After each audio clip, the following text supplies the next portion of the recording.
নমস্কাৰ বন্ধুসকল, আজি আকৌ এটা গুৰুত্বপূৰ্ণ ভিডিঅ'লৈ সকলোকে স্বাগতম জনাই আৰম্ভ কৰিবলৈ ওলাইছোঁ BA ফাৰ্ষ্ট ছেমিষ্টাৰৰ ফাইনেল এক্সাম কুৱেশ্যন পেপাৰ 2024ত হৈ যোৱা ফিল'চফি ছাবজেক্টৰ কুৱেশ্যন পেপাৰ চলুশ্যন সম্পৰ্কে আলোচনা কৰিবলৈ। চ' আপোনালোকৰ পেপাৰ কোডটো দি আছে আৰু পেপাৰ নেমটো দি আছে, এনচিডেণ্ট ইণ্ডিয়ান থক।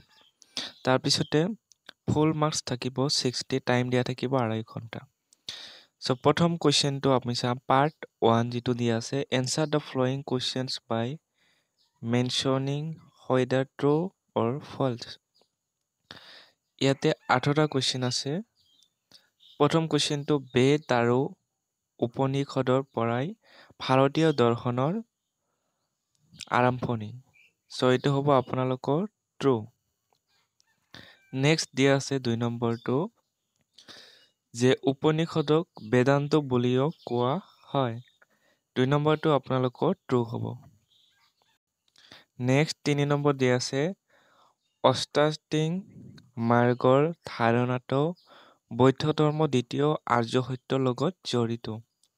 চ' এইটো আপোনালোকৰ 3 নম্বৰটো ফলছ।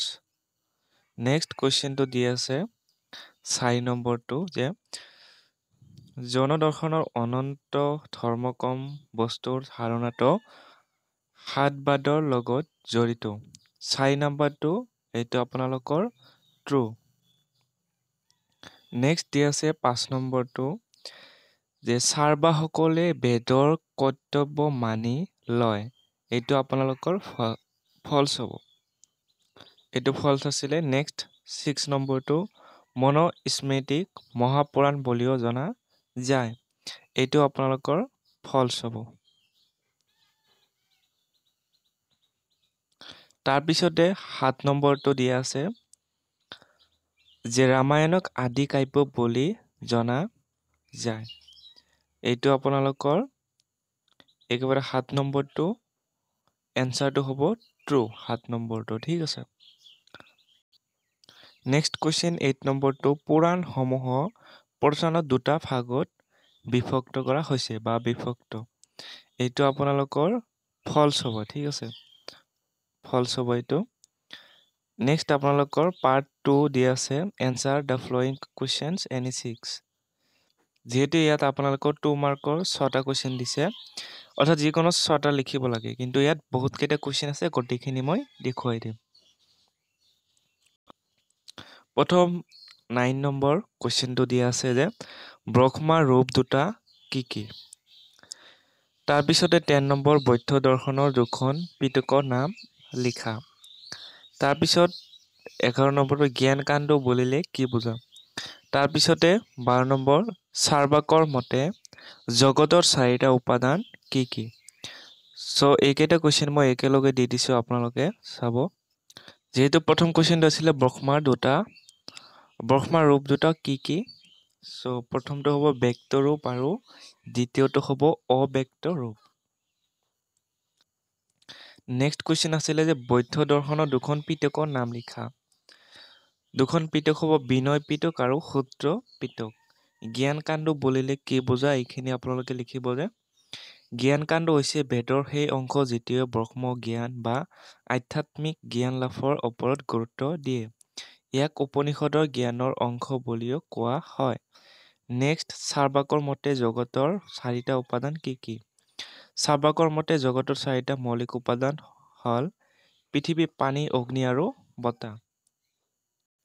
এতিয়া আমি নেক্সট কুৱেশ্যন লৈছোঁ 13 নম্বৰলৈ, যে যিকোনো 2খন স্মৃতিৰ নাম লিখা।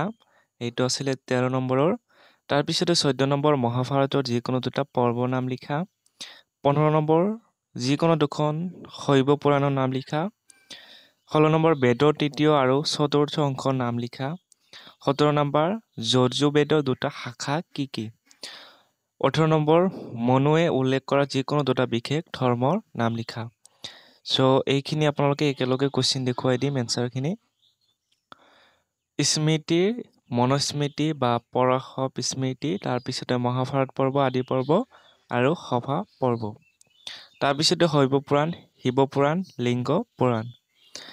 বেদ আপোনালোকৰ বেদকে সাধাৰণতে 4টা ভাগত ভগোৱা হৈছে যাৰ মাধ্যম আছে তৃতীয় অংক হ'ল সামবেদ আৰু চতুৰ্থ অংক হ'ল অৰ্থবেদ তাৰপিছতে আছে যজুৰ্বেদ যজুৰ্বেদৰ দুটা শাখা হ'ল কৃষ্ণ যজুৰ্বেদ আৰু শুল্ক যজুৰ্বেদ নেক্সট যজুৰ্বেদৰ দুটা শাখা কৃষ্ণ যজুৰ্বেদ শুল্ক যজুৰ্বেদ নেক্সট দি আছে মনুস্মৃতিৰে উল্লেখ থকা যিটো ধৰ্মৰ নাম লিখিবলৈ আছে সেইটো হ'ব ব্ৰহ্মচৰ্য আৰু গাৰ্হস্থ্য এইখিনি আছিলে ধৰ্মৰ দুটা নাম এতিয়া আমি পাৰ্ট 3 লৈ আহিছোঁ part 3 to write short notes on the following any 4 যিকোনো 4টা লিখিবলগীয়া 5 মাৰ্কৰ অৰ্থাৎ আপোনালোকে বহলাই লিখিব লাগিব অলপ সো ইয়াতে আপোনালোকৰ প্ৰথমটো দি আছে সংহতিৰ ব্ৰহ্মাণ্ড তত্ত্ব নেক্সট ব্ৰাহ্মণৰ নীতি তত্ত্ব আকৌ নেক্সট দি আছে আৰণ্যক তাৰপিছতে বৌদ্ধ দৰ্শনত নিৰ্বাণ তাৰপিছতে দি আছে পঞ্চ মহাব্ৰত তাৰপিছতে চাৰ্বাক দৰ্শনৰ জ্ঞান তত্ত্ব এইখিনি আছিলে আপোনালোকৰ 24 নম্বৰলৈ প্ৰথমে আমি 24 নম্বৰলৈকে চাই লওঁ এনসাৰখিনি সো আৰণ্যক বিষয়ে আপোনালোকে লিখিব আৰণ্যক মানে অৰণ্যত অধ্যয়ন কৰা গ্ৰন্থ ই ব্ৰাহ্মণ আৰু উপনিষদৰ মাজত সংযোগ স্থাপন কৰি বা কৰা সাহিত্য ই মানুহৰ ধৰ্মীয় সাধনা ধ্যানৰ উপায় উপাসনা আৰু অন্তৰ্মুখী জীৱনৰ কথা কয় তাৰপিছতে নেক্সট বৌদ্ধ দৰ্শনত নিৰ্বাণ মানে জন্ম মৰণৰ দুখৰ পৰা সম্পূৰ্ণ মুক্তি বুদ্ধ দৰ্শনত কামনা আসক্তি লোভ দুখ আদি লাভ কৰিলে নিৰ্বাণ লাভ হয় ইহাই পৰম সুখ আৰু শান্তিৰ অৱস্থা তাৰপিছতে পঞ্চ মহাব্ৰত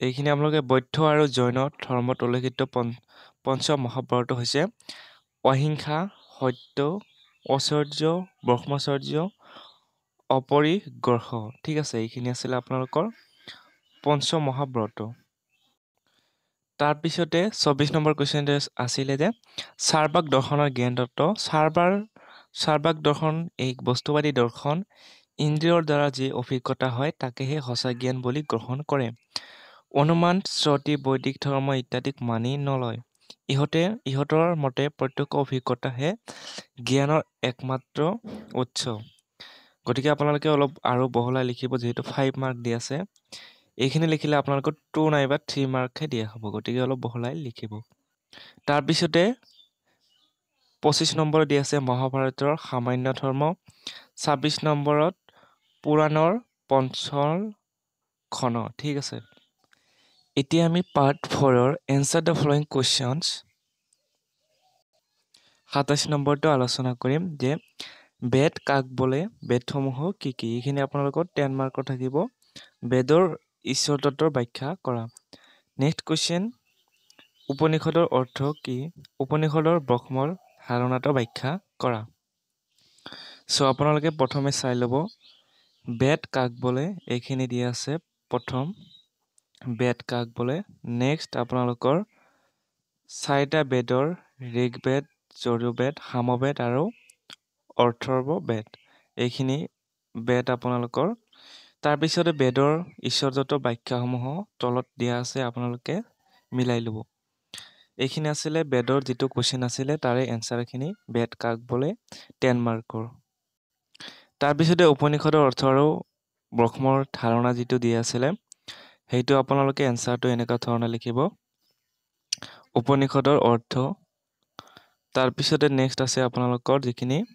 ব্ৰহ্মৰ ধাৰণা তলত দিয়া আছে সেইখিনি আপোনালোকে লিখিব লাগিব গতিকে এইখিনি আছিল আপোনাৰ 10 মাৰ্কৰ যিখিনি এনসাৰ এইখিনি নেক্সট কোৱেশ্চন বিলাক চাই ল'ব আপোনালোকে এইকেইটা কোৱেশ্চন দি আছিলে গতিকে যেহেতু দুটা লাগে মাত্ৰ আপোনালোকে বাকিখিনি চাই ল'ব গতিকে ভিডিঅ'টো ভাল লাগিলে শ্বেয়াৰ কৰিব লাইক কৰিব আৰু চেনেলটো ছাবস্ক্ৰাইব কৰি ল'ব